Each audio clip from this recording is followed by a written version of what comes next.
Hello and welcome to this video. In this video we will learn about three things.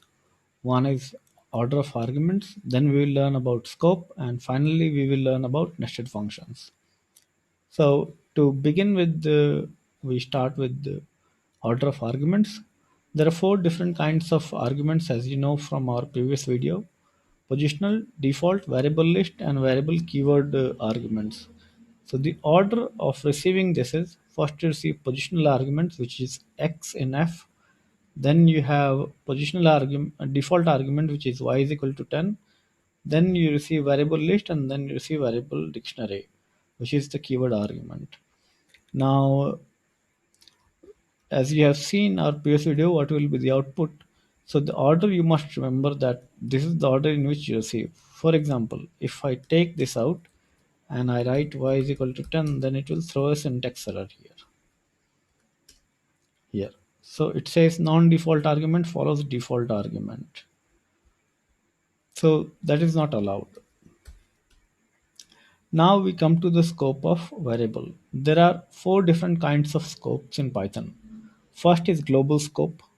Then you have got enclosing scope. Then local and built-in scope.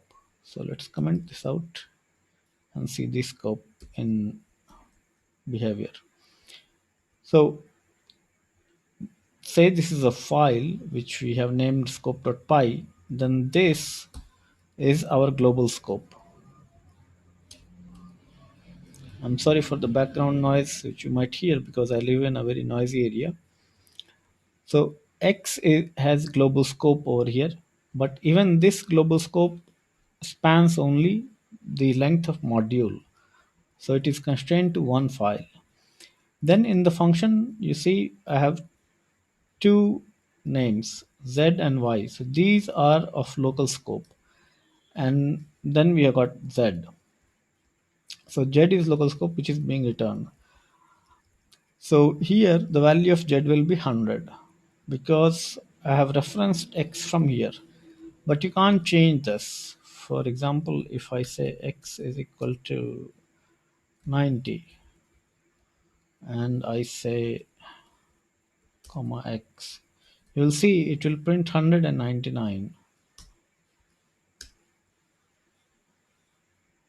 Oh, so you see local variable x has been referenced before assignment. This error has come because we have declared this over here. So okay, let's first delete this, then I'll show you. So this is 199. So x we have not modified yet. So we say control W, x is equal to 90. And let's remove this. This x will not change. So you see x has not changed. It did not become 90. It remains 99. The built-in scope is given here.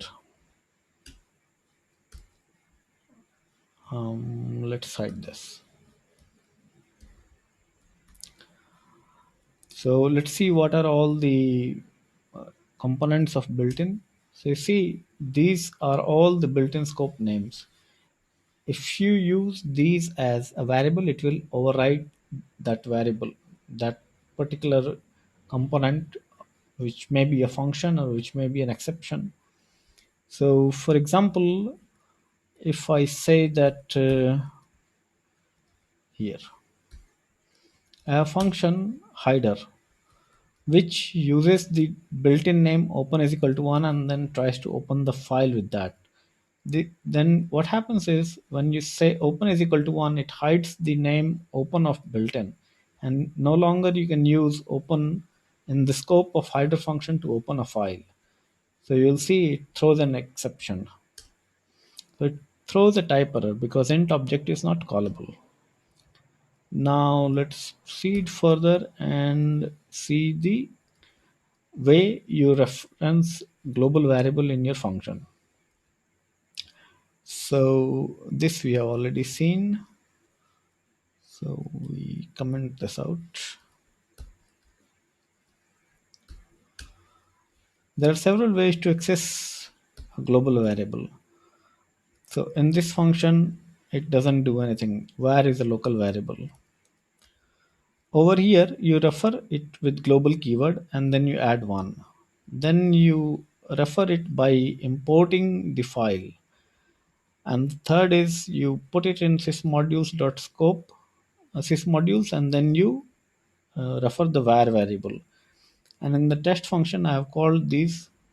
So see, there are three increments to the global var, so it should become 102. And before changing, it should be 99. So I'll have to import this as a module. Import scope dot test. It should print 99 and 102. That's how it works. Now let's look at nested functions. In Python, functions are first class objects and they can be nested as well. For example, we can say deff and then we can say defg. We can say print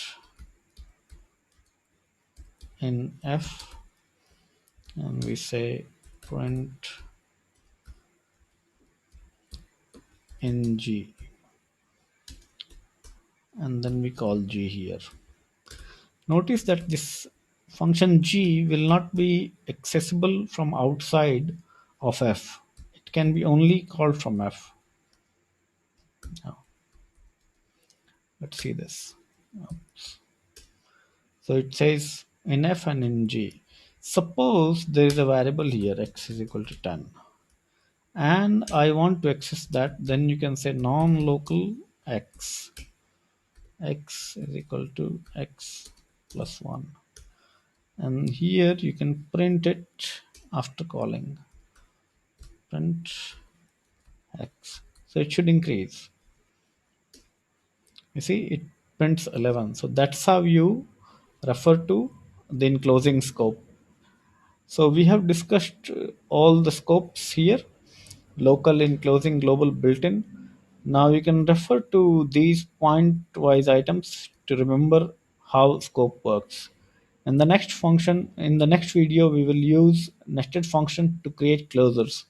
I will hold on to decorator for advanced topics till we discuss class. We will not touch decorators.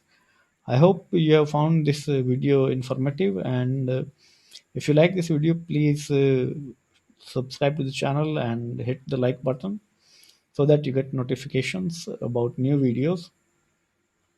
And if you need videos on any particular topic, please let me know. I'll make videos on that topic. Thanks for watching. Happy programming.